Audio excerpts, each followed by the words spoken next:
प्रसार भारती अभिलेखागार की प्रस्तुति सदाबहार सुनहरे दौर का अनमोल खजाना। आकाश बहुत ऊंचा है,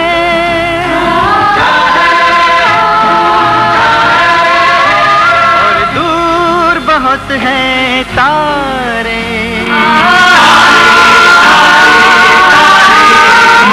फिरते हुए सैकड़ों सूरज, ब्रह्मांड के ये बंजारे।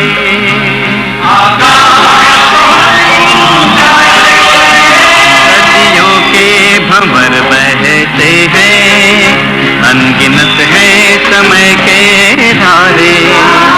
और नीला सा एक मोती कहते हैं सभी हम सारे।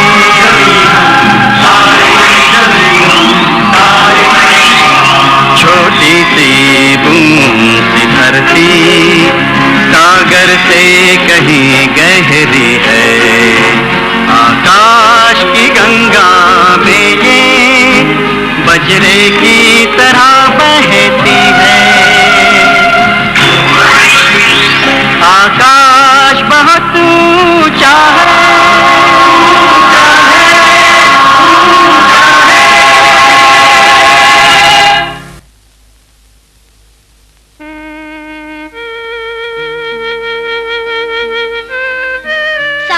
बज गए और पापा अभी तक नहीं आए। वाह दादाजी, आप अखबार पढ़ने में लगे और पापा अभी तक आए नहीं। बस आता ही होगा, वो तो आज तुम सबको टेलीस्कोप की दुनिया में ले जाने वाला है ना। मुझे नहीं लगता वो अपना प्रॉमिस पूरा करेंगे। अब उन्हें फोन क्यों नहीं करते दादाजी? बेटे आता ही होगा। लो फोन आ गया। लगता है पापा का होगा। उसी का होगा। हेलो हेलो उल्का, मैं अंतरिक्ष। क्या हुआ? अंकल आए? देखो शॉक ट्रीटमेंट मत दो अंतरिक्ष। मतलब मैं समझी पापा का फोन था। ओह, तो अंकल अभी तक नहीं आए। कहीं प्रोग्राम कैंसिल तो नहीं? एक मिनट, लगता है पापा आ गए। होल्ड करो। हाँ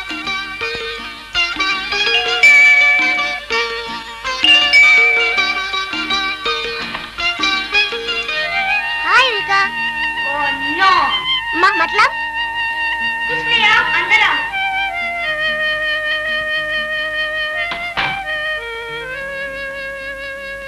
उल्का, अंकल आ गए। कहाँ आए? कब से तो इंतजार कर रहे हैं। आओ बैठते हैं। आओ बेटा बैठो। बेटे मायूस क्यों होती हो? तुम्हारे पापा आते ही होंगे। लो घंटी बजी। दादाजी अब आप ही देखिए, मेरा तो लक ही खराब है। अच्छा मैं ही जाता हूँ बेटे, मैं ही जाता हूँ। ओह माय गॉड, अंतरिक्ष अभी तक टंगा है। हेलो अंतरिक्ष। कौन है भाई? नमस्कार, ये साहब ने भेजा है। साहब कहाँ है? ऑफिस में। अच्छा नमस्कार। नमस्कार।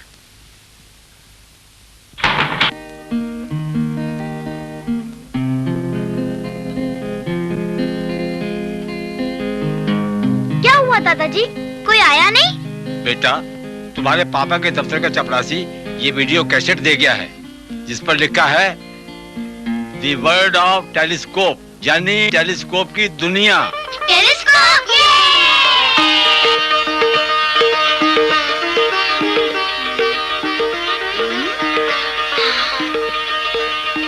अब आएगा मजा।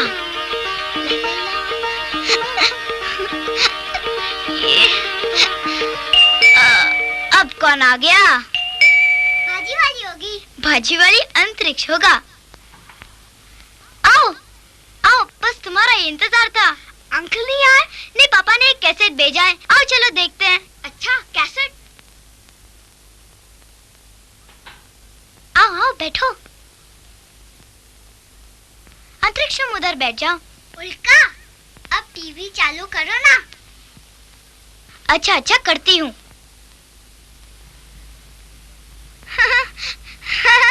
उल्का बेटे। वाह दादाजी, पापा ने तो कमाल कर दिया। अरे वाह, अंकल ने तो एकदम फिल्मी एंट्री ली। हाँ, अंकल ने अपना प्रॉमिस पूरा करके दिखाया है ना। देखो तो सही, प्रॉमिस पूरा भी किया है या आगे कैसेट खाली है? Oh yes. इस कैसेट को खास तुम सब के लिए मैंने डॉक्टर जयंत नार्लिकर के पास से मंगवाया है। डॉक्टर नार्लिकर, जो कि TIFR में एस्ट्रोफिजिसिस्ट हैं, तुम्हें टेलीस्कोप की दुनिया की सारी जानकारी देंगे। वैसे बेटे, तुम्हारा ये प्रोग्राम खत्म होने से पहले मैं भी अपना काम खत्म करके तुम लोगों के पास पहुंच जाऊंगा। ओके?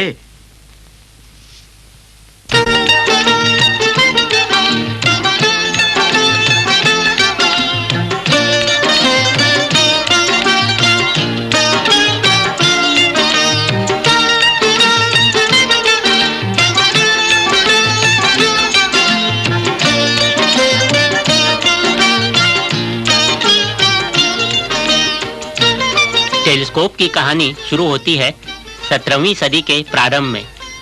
गैलीलियो संसार का पहला होशियार व्यक्ति था जिसने टेलीस्कोप के महत्व को जाना। जैसा कि तुम जानते हो, गैलीलियो ने अपनी दूरबीन के लिए लेंस का इस्तेमाल किया था और उसकी सहायता से चांद और तारों को देखा।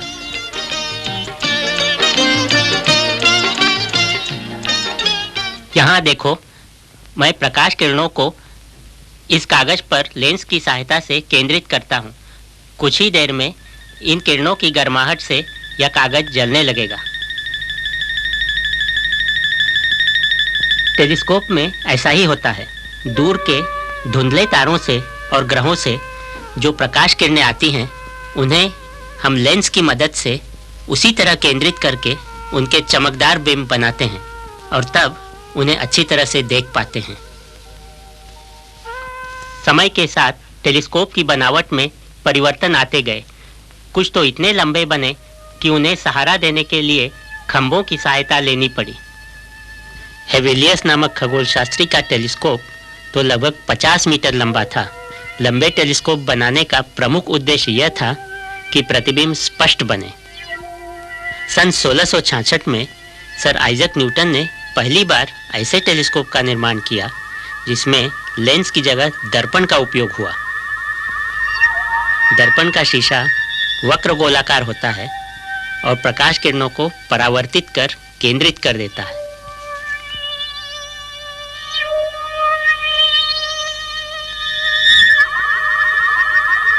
दर्पण का सबसे बड़ा फायदा यह था कि तारों के प्रतिबिंबों में रंगीन किनारे नहीं बनते थे, जो लेंस द्वारा प्रकाश के बिखरने के कारण बना करते थे। यह तो तुम जानते हो कि प्रकाश 7 इंद्रधनुषी रंगों से बना हुआ है। लेंस से गुजरते समय लाल किरणें सबसे कम एवं नीली बैगनी किरणें सर्वाधिक मुड़ती हैं। इसी वजह से बिंबों में रंगीन किनारे आ जाते हैं। सन 1757 और 58 में एक के बजाय 2 लेंसों का इस्तेमाल करके चेस्टर मूर हॉल और जॉन डोलन ने इस प्रकार के जुड़वां लेंस बनाए।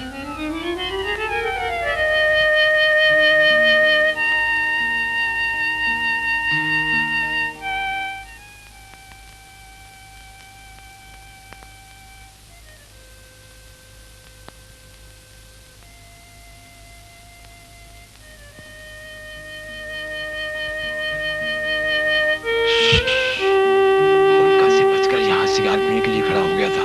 अब तुम आ गए हो, बच्चों को संभाल लो, मैं जरा बाहर टहल कर आता हूँ। हैं? इसके बाद इंग्लैंड का सबसे बड़ा टेलीस्कोप हर्शल ने बनाया। यह जो टाई मैं पहने हूँ, यह लंदन के रॉयल एस्ट्रोनॉमिकल सोसाइटी की टाई है। इस पर हर्शल के टेलीस्कोप की डिजाइन बनी हुई है।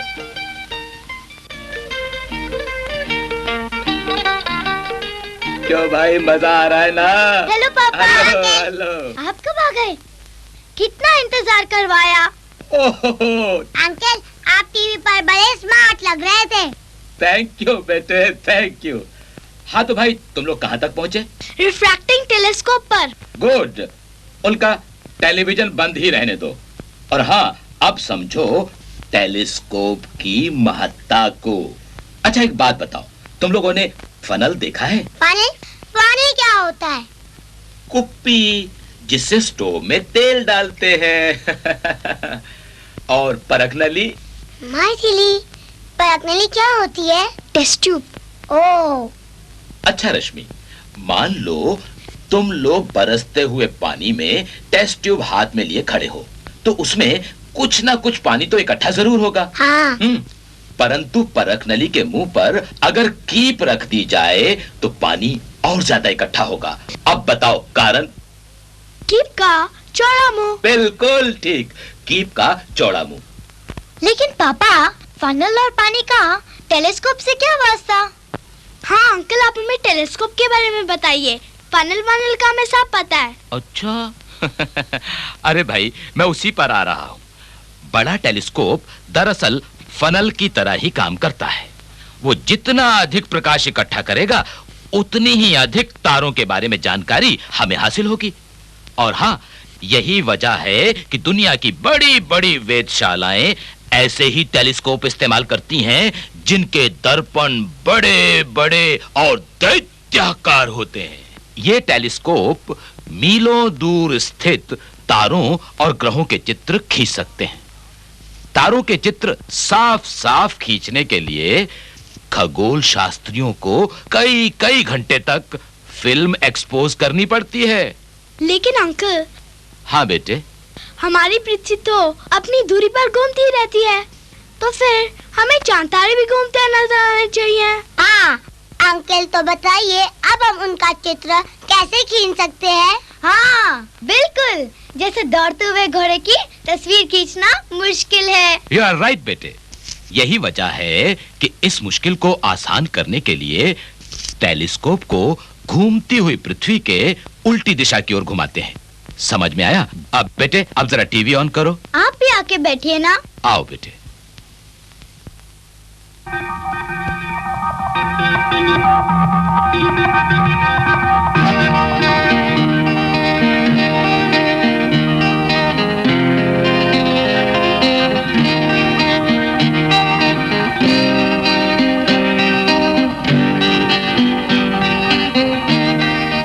देखा तुमने? इस तरह टेलीस्कोप एक ही तारे पर स्थिर रह के उसके चित्र खींचता रहता है। विश्व का मशहूर हेल टेलीस्कोप, जिसका व्यास 5 मीटर है, अमेरिका की पैलोमार पहाड़ी पर स्थित है। आइए उसका चित्र देखें। Lights off please. इस टेलीस्कोप की योजना 1917 में जॉर्ज हेल ने बनाई थी।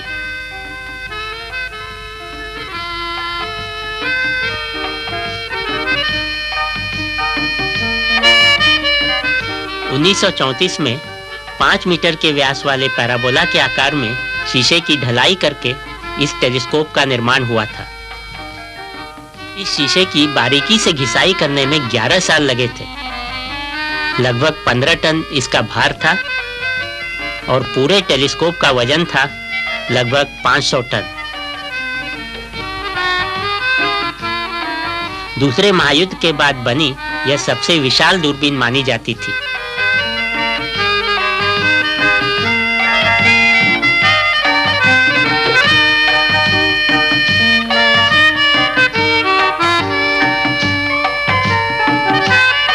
फिर तकनीक और आगे बढ़ी और नए प्रकार के टेलीस्कोप बनने लगे। 1979 में 6 मीटर व्यास का रूसी टेलीस्कोप भी तैयार हुआ।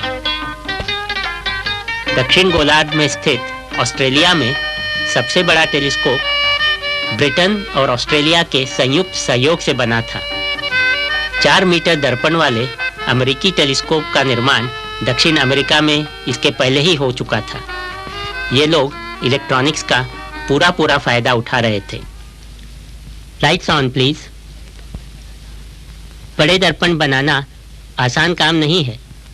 बहुत बड़े दर्पण का भार संभालना मुश्किल है और उस पर नियंत्रण रखना और भी मुश्किल होता है।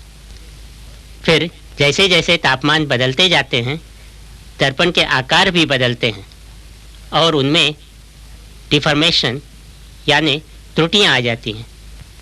चलो देखते हैं इस पर भी क्या उपाय है। अब एक बड़े दर्पण के बजाय कई छोटे छोटे दर्पण लगाकर उनसे अलग अलग बिंब बनाकर उन्हें इलेक्ट्रॉनिक्स के द्वारा जोड़ने के प्रयास किए जाते हैं। इस नई तकनीक के द्वारा MMT यानी मल्टी मिरर टेलीस्कोप बना है, जिसमें इस तरह के 6 दर्पण लगे हैं।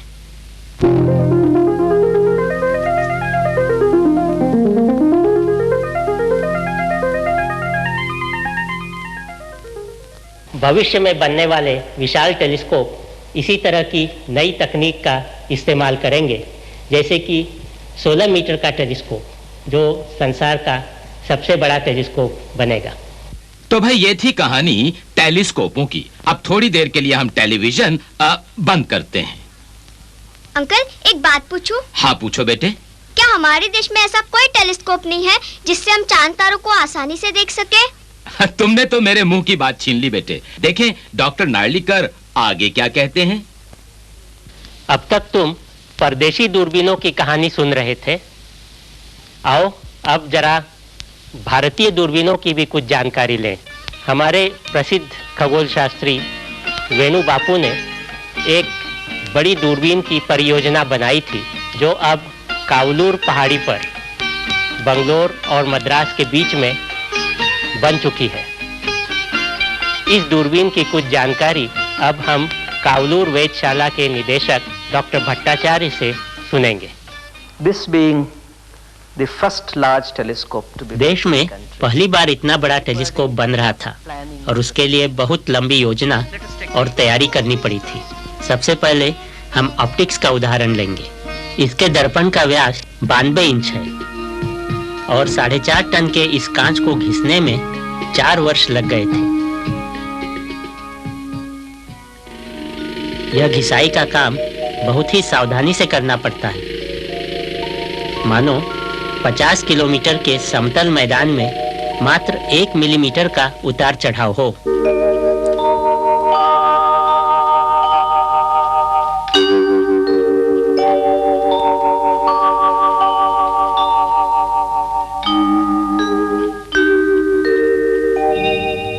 एक 125 टन भार वाले टेलीस्कोप को आकाश की ओर इस तत्परता से घुमाते हैं कि जैसे घड़ी की सुइयां बगैर आवाज के चल रही हों।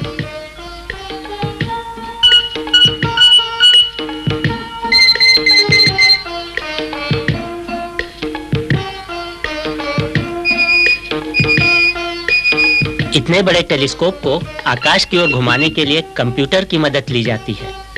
इसके अतिरिक्त कंप्यूटर से तारे, ग्रह आदि के चित्र खींचने में भी मदद ली जाती है।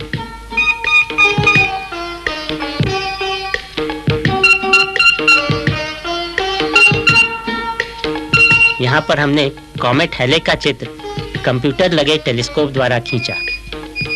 कॉमेट का प्रत्येक भाग बारीकी से दर्शाया गया है। इसका इतना सूक्ष्म अध्ययन बगैर कंप्यूटर की मदद से संभव नहीं था। इस टेलीस्कोप को 21 मीटर ऊंचाई की बिल्डिंग में रखा गया है, जो 250 टन के घूमने वाले अर्धगोलाकार गुंबद से ढकी है।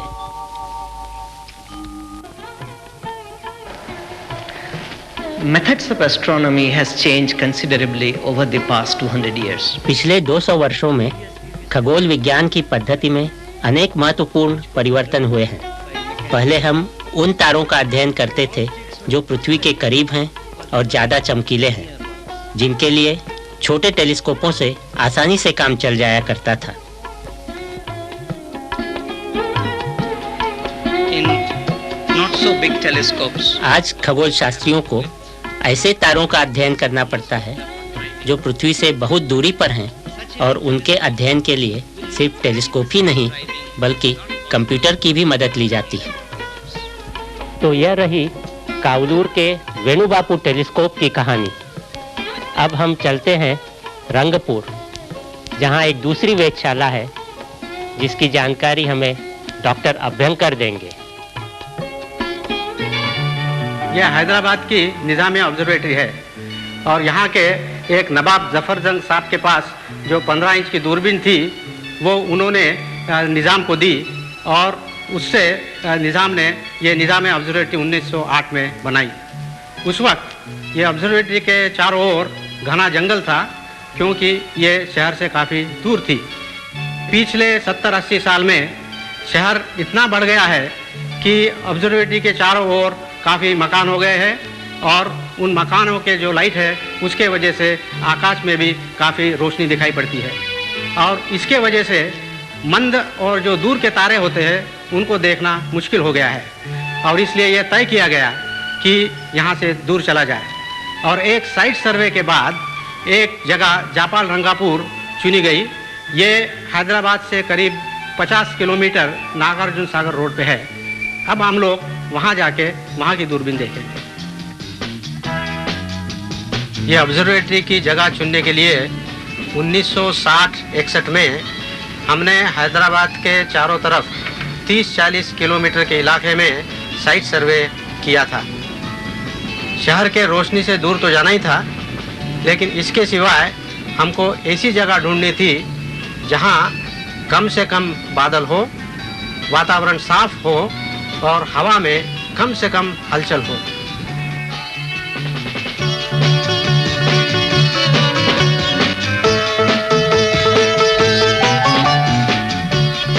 ये यहाँ की 48 इंच की दूरबीन है।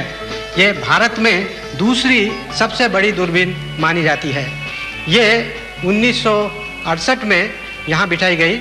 उसके पहले ये इमारत और गुंबज बनाया गया, लेकिन ये प्रोजेक्ट की शुरुआत 1960 में साइट सर्वे का प्रोग्राम चालू हुआ तभी हुई। हमने एक 4 इंच की दूरबीन हैदराबाद के बेगमपेट ऑब्जर्वेटरी में रखी और दूसरी वैसी ही दूरबीन जहां हमको साइट सिलेक्शन करना था वहां रखी और दोनों दूरबीनों में से हमने ध्रुव तारे को एक साथ देखा। वातावरण यदि पूर्ण तरह से शांत और बिना हलचल का हो तो दूरबीन में तारे का बिंब बिल्कुल एक बिंदु जैसा और स्थिर दिखेगा और टेलीस्कोप को थोड़ा सा आउट ऑफ फोकस किया जाए तो वो बिंब के चारों ओर हमको 4 या 5 वलय दिखेंगे और हलचल बढ़ती गई तो एक एक वलय अदृश्य होता जाएगा और हलचल बहुत ही हो गई तो पूरे वलय अदृश्य होके हमको तारे का बिंब ऐसा बड़ा हुआ दिखेगा। इसके बाद हमने एक और परीक्षण किया कि हम कितने मंद से मंद तारे आँख से देख सकते हैं और इससे हमको वातावरण कितना पारदर्शक है इसका पता लगा। इसके सिवाय हमने आसमान में बादल कितने हैं और हवा की गति कितनी है इसका भी मापन किया। ये सब चीज़ें ध्यान में रखते हुए ऐसा पाया गया कि ये जापाल रंगापुर ऑब्जर्वेटरी का स्थान पहले के 12 या 10-12 जो स्थान हमने चुने थे उसमें से सबसे बढ़िया स्थान ये निकला और यहाँ हमको एक बड़ा पठार सा भी मिल गया जिसके वजह से हम यहाँ इतनी बड़ी दूरबीन भी बिठा सके। इसी तरह से किसी भी नई वेधशाला का स्थान का चयन किया जाता है। इसके साथ खत्म होती है टेलीस्कोपों की कहानी जो गैलीलियो के साथ शुरू हुई थी, लेकिन यह कहानी अभी पूरी नहीं हुई। आज तुमने जो टेलीस्कोप देखे वे प्रकाश के उस रूप का इस्तेमाल करते हैं जो अपनी आंखों द्वारा हम देख पाते हैं।